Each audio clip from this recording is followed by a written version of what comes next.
Achievers striving for your career.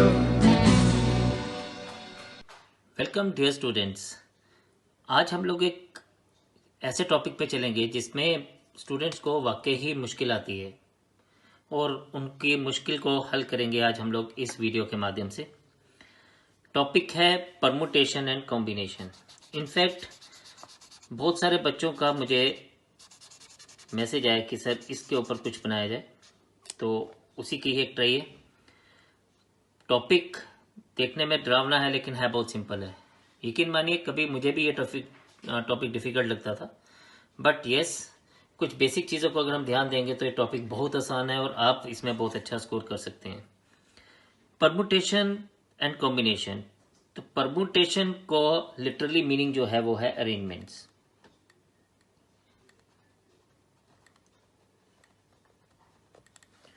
और combination का literal meaning है सिलेक्शन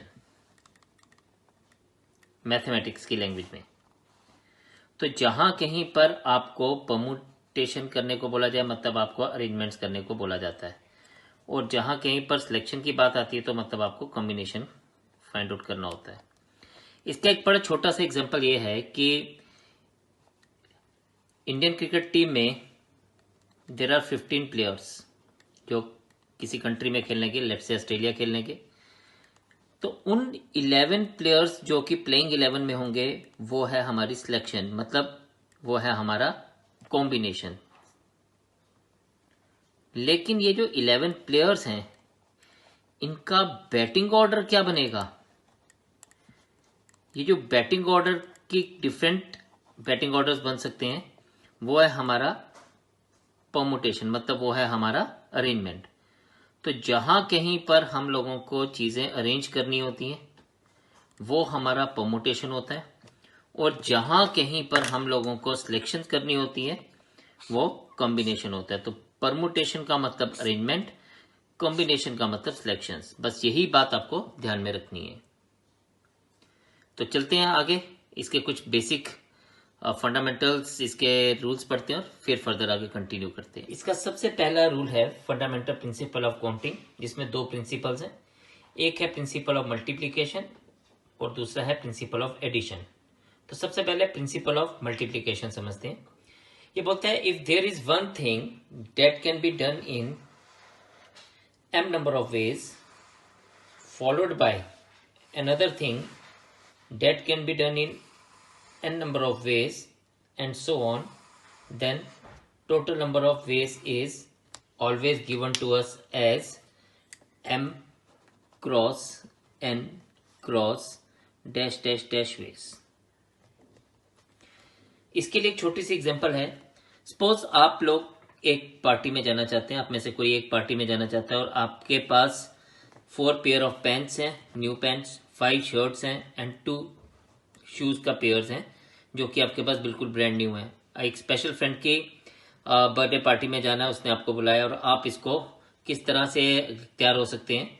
आपके पास 4 पैंट के साथ 5 शर्ट का कॉम्बिनेशन है और हर एक के साथ 2 पेयर्स का शू का कॉम्बिनेशन है। तो मतलब आप 4 into 5 20 and 20 into 2 40 different ways में तैयार हो सकते हैं। इसी तरह से आप एक और एग्जांपल को देखें। सपोज आप जम्मू से पठानकोट जाते हैं और आपके पास 2 रास्ते हैं, P1 एंड P2, ठीक है। और पठानकोट से आपको चंडीगढ़ फर्दर जाना है, आपके पास 3 रास्ते हैं, P3, P4 और P5। तो आपको जम्मू से चंडीगढ़ जाने के लिए या तो आप P1 P3 फॉलो करोगे, या P1 P4 फॉलो करोगे, या P1 P5 फॉलो करोगे, या आप P2 P3, P2 P4 या P2 P5 फॉलो करोगे। मतलब अगर हम ध्यान से देखें तो जम्मू से पठानकोट के लिए 2 रास्ते और पठानकोट से चंडीगढ़ के लिए 3 रास्ते, तो टोटल आपको 6 रास्ते को चूज कर सकते हैं। तो you can do both the things in succession, यानी एक के बाद एक चीज अगर आप लेके चलते हैं तो आप कह सकते हैं कि it will be m cross n cross dash dash dash ways. इसी तरह से प्रिंसिपल ऑफ एडिशन है जो थोड़ा सा अलग। Now the second principle is principle of addition, और प्रिंसिपल ऑफ एडिशन में हम लोग सेम चीज पढ़ते हैं। If there is one thing that can be done in m number of ways and another thing that can be done in n number of ways and so on, then either of the things can be done in how many ways. तो यहां पे और पिछले case में क्या फर्क है, यहां पे either of the things यानी इनमें से कोई एक, तो these can be done in m plus n plus dash dash dash ways. जब चीजें इन सक्सेशन में हैं तो हम मल्टीप्लीकेशन करते हैं, और जब हमारे पास चॉइस है तो हम लोग उसको प्लस लेके चलते हैं. एग्जाम्पल, सपोज हमारे पास एक क्लास में 10 बॉयज हैं और 12 गर्ल्स हैं, और हमें इस क्लास का एक रिप्रेजेंटेटिव चुनना है. एक रिप्रेजेंटेटिव मतलब या तो वो बॉय भी हो सकता है और वो गर्ल भी हो सकती है. तो we will be having 10 plus 12 choices, मतलब we can have 22 different representative for the class. Similarly मैंने एक पिछली एग्जांपल को दोबारा से एक नया तरीके से इसको बताता हूँ. एक बंदा है, लेट्स से वो पठानकोट रहता है, उसको एक किसी पर्टिकुलर शॉपिंग के लिए उसके पास 2 चॉइसेस हैं, या तो वो जम्मू आ सकता है या फिर वो चंडीगढ़ जा सकता है. अब हमने देखा जम्मू तक जाने के लिए उसके पास 2 रास्ते थे, P1 और P2, और पठानकोट से चंडीगढ़ जाने के लिए उसके पास 3 रास्ते हैं, P3, P4 एंड P5. अब वो कितने अलग अलग तरीकों से अपनी शॉपिंग के लिए जा सकता है. तो उसके पास चॉइस है, या तो वो जम्मू जाएगा तो उसके पास 2 चॉइसेस रहेंगी रास्तों की, या फिर अगर वो पठानकोट जाएगा तो उसके पास 3 चॉइसेस रहेंगी. So in total he will be having 5 choices. तो ध्यान सिर्फ इतना रखना है कि जब चीजें एक के बाद एक होंगी तो हम लोग प्रिंसिपल ऑफ मल्टीप्लीकेशन यूज करेंगे, जो हम फर्दर क्वेश्चंस में भी देखेंगे, और जब हमारे पास चॉइस होगी तो हम लोग प्रिंसिपल ऑफ एडिशन को लेके चलेंगे. आगे बढ़ने से पहले हम लोग एक बड़ी इंपॉर्टेंट चीज देखते हैं परमुटेशन और कॉम्बिनेशन को लेके, वो है फैक्टोरियल नोटेशन. फैक्टोरियल नोटेशन हमें क्या बोलती है, ये सिंबल जो है वो फैक्टोरियल का है. दिस इज, इसका मतलब है n into n minus 1 into n minus 2, और ये बात कहाँ तक जाती है, 3 cross 2 cross 1. For example 5 factorial is 5 into 4 into 3 into 2 into 1. n factorial को कभी कभी हम लोग n into n minus 1 factorial भी लिख सकते हैं, यानी हमें 6 फैक्टोरियल को मैं 6 इंटू 5 फैक्टोरियल भी लिख सकता हूँ, या n फैक्टोरियल को मैं n into n minus 1 into n minus 2 factorial भी लिख सकता हूँ, यानी 6 फैक्टोरियल को ही मैं 6 इंटू 5 इंटू 4 फैक्टोरियल भी लिख सकता हूँ, बिकॉज 4 फैक्टोरियल का मतलब वही है 4 इंटू 3 इंटू 2 इंटू 1. 5 फैक्टोरियल का मतलब यही है 5 into 4 into 3 into 2 into 1. 0 factorial की कोई वैल्यू नहीं है. 0 फैक्टोरियल को मैथमेटिशियंस ने फाइंड आउट किया है कि 0 से हम 1 तक नहीं जा सकते, इसलिए इसकी वैल्यू को यूनिवर्सली 1 लिया गया. This is 1, this is 2 into 1 equals to 2, 3 into 2 into 1 equals to 6, 4 factorial इसी तरह से 24. पिछली वैल्यूज के साथ नेक्स्ट को मल्टीप्लाई करते जाएं. 24 into 5 120, 6 into 120 is 720, 7 into 720 becomes 5040, 8 को करेंगे तो 40320, 9 को करेंगे तो 362880, 10 से करेंगे तो 362880. तो ये जो 10 फैक्टोरियल्स तक की वैल्यू हैं, ये मैं आपको सजेस्ट करूंगा कि आपको याद रखनी है, याद रखनी चाहिए, ताकि आपको कैलकुलेशंस में ज्यादा डिफिकल्टी ना हो. चलिए फंडामेंटल प्रिंसिपल ऑफ काउंटिंग को हम लोग एक एग्जांपल की मदद से समझते हैं. कुछ एग्जांपल्स मैंने लिखे हैं आपके लिए ताकि हम इसको अच्छे से समझ पाएं. तो पहली एग्जांपल कुछ इस तरह से है. There are 10 buses ply between Jammu and Chandigarh. A man goes from Jammu to Chandigarh in one bus and come back by another. In how many ways it can be done? तो देखिए हमारे पास choices जो हैं 10 buses चल रही हैं, तो number of ways from Jammu to Chandigarh वो 10 अलग अलग बसेस में से किसी एक में बैठ के जा सकता है, यानी the person is having 10 choices. But एक इंपॉर्टेंट चीज क्या है कि वो जिस बस में चंडीगढ़ गया उस बस में वापस नहीं आएगा, तो इसका मतलब आते हुए उसके पास 9 चॉइसेस होंगे. अब ये जो बात है ये है fundamental principle of counting of multiplication. वो एक बस से जा रहा है और दूसरी बस से वापस आ रहा है, और वन आफ्टर द अदर ये इवेंट हो रहा है, तो it will be 10 cross 9. So there will be 90 different ways. ठीक है जी. चलिए एक और एग्जांपल है. ये थोड़ा ध्यान से देखिएगा, और ये बड़ा हिट क्वेश्चन है, एग्जाम्स में बहुत बार पूछा गया है। A man has 5 flags of different colours, how many signals can be generated if a only 2 flags are used, B any number of flags are used. तो हम लोग इसको अलग अलग पार्ट को करते हैं। देखिए, इसके लिए मैंने एक छोटा सा झंडा बनाया ताकि मैं आपको बात को समझा पाऊं। अगर वो 2 फ्लैग्स यूज करता है तो पहली पोजीशन पे 1 फ्लैग यूज करेगा, जिसके लिए वो 5 में से कोई कलर भी यूज कर सकता है, यानी he is having 5 choices.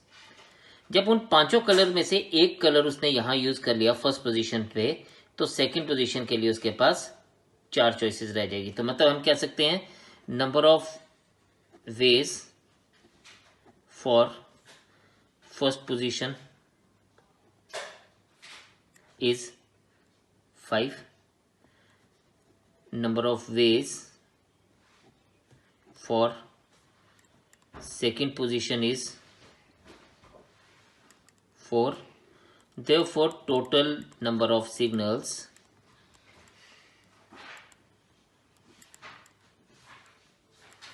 is 5 cross 4 20। तो इस तरह से वो 2 फ्लैग्स को यूज करके कितने सिग्नल्स बना सकता है? 20 सिग्नल्स बना सकता है। ठीक है जी। इसी तरह से सेकंड पार्ट में उसने बोला है any number of flags are used. तो अब देखें, अभी हमारे पास चॉइस है एनी नंबर ऑफ फ्लैग्स। अब यहां पे चॉइस बनती है हमारी। इसने बोला any number of flags are used का मतलब है कि अगर नंबर ऑफ फ्लैग्स 1 है तो नंबर ऑफ सिग्नल्स हमारे पास कितने होंगे? नंबर ऑफ सिग्नल्स भी हमारे पास 5 होंगे, क्योंकि 5 में से कोई एक कलर यूज करेगा। नंबर ऑफ सिग्नल फ्लैग्स अगर 2 हैं तो नंबर ऑफ सिग्नल्स हमारे 5 क्रॉस 4 20 होंगे, जो कि अभी हमने ऊपर देखा। ठीक है। अगर हमारे पास नंबर ऑफ फ्लैग्स 3 हैं तो नंबर ऑफ सिग्नल्स होंगे 5 क्रॉस 4 क्रॉस 3। थर्ड पोजीशन पे पहुंचते पहुंचते हमारे पास 3 चॉइसेस रह जाएगी। इसी तरह अगर चॉर्ट यूज करते हैं तो चौथी पोजीशन पर आते आते हमारे पास 2 चॉइसेस रह जाएंगी 120, और 5 फ्लैग्स के 5 फ्लैग्स यूज करेंगे, देन हमारे पास अगेन 120 चॉइसेस होंगी। अब टोटल पॉसिबल चॉइसेस, अब डिफरेंट केसेस हैं तो ये ऐड होंगे, या तो ये 5 चॉइसेस, या ये 20 सिग्नल्स, या ये 60 सिग्नल्स। तो ऐड करेंगे तो it will become how many? Total 325 signals. तो हमने सीखा ऊपर, अगर 2 फ्लैग्स यूज हो रहे थे तो हम सिर्फ उन 2 फ्लैग्स को कंसिडर कर रहे थे, बट जब इसने लिखा एनी नंबर ऑफ फ्लैग्स तो हमने सभी फ्लैग्स को कंसिडर किया 1 बाय 1। सभी पर्टिकुलर चॉइसेस को हम लोगों ने कंसिडर किया। अगर 1 फ्लैग यूज कर रहा है, या 2 फ्लैग यूज कर रहा है, या 3 फ्लैग यूज कर रहा है, या 4 या 5, तो उस तरह से हमारे पास टोटल नंबर ऑफ सिग्नल्स कितने बने? 325। इस कंसेप्ट को और पक्का करते हैं एक और क्वेश्चन की मदद से। तो क्वेश्चन कुछ इस तरह से है आपके पास कि in how many ways 3 prizes can be distributed in a class of 20 students. A part if the same category of prizes are to be given, B part if the different category of prizes are to be given. जब मैं same category की बात करता हूं तो for example it could be academic, कि भाई academic में फर्स्ट कौन आया, या सेकंड कौन आया, या थर्ड कौन आया, या कैटेगरी डिसिप्लिन वाइज कौन फर्स्ट है, कौन सेकंड है, या कौन थर्ड है। तो ये हो गया सेम कैटेगरी। तो सेम कैटेगरी में हमारे पास फर्स्ट प्राइज के लिए we will be having anybody could be eligible, so will be having 20 choices for it. जब हमने फर्स्ट प्राइज एक बच्चे को दे दिया तो सेकंड प्राइज के लिए वो बच्चा नहीं आएगा, तो then we will be having 19 choices for it. And similarly जब हम बात कर रहे हैं तो थर्ड प्राइज के लिए भी हमारे पास एक बच्चा और कम हो जाएगा। तो total number of veg is 20 cross 19 cross 18। 18 into 19 होता है 342। 342 इंटू बनेगा 6840। लेकिन जब डिफरेंट कैटेगरीज की बात कर रहा हूं तो जैसे मैंने बोला अलग अलग कैटेगरी हो सकती है। It could be academic is 1 category, sport is second, discipline is third. तो इस केस में फर्स्ट कैटेगरी के लिए हमारे पास 20 चॉइसेस हैं। सेकंड कैटेगरी, भाई जो बंदा एकेडमिकली बहुत अच्छा है तो वो डिसिप्लिन वाइज भी अच्छा हो सकता है, तो he will also be included, so 20 choices. And in the same way अगर हम थर्ड कैटेगरी की बात करें तो भी हमारे पास 20 चॉइसेस हैं। अब इस केस में हमारे पास टोटल नंबर ऑफ वेज जो रहेंगे वो 20 क्रॉस 20 क्रॉस 20 यानी 8000 रहेंगे। तो थोड़ा दोबारा से एक बार सुनिएगा, आपको अच्छे से क्लियर हो जाएगा। नाउ इसी कंसेप्ट को एक और एग्जांपल से समझते हैं, और ये क्वेश्चन भी बहुत बार एग्जाम में पूछा जाता है अलग अलग तरीके से, तो इसका कंसेप्ट होना बहुत ज़रूरी है। The first one is how many 3 digit numbers are there if A part digits are repeated and B part digits are not repeated.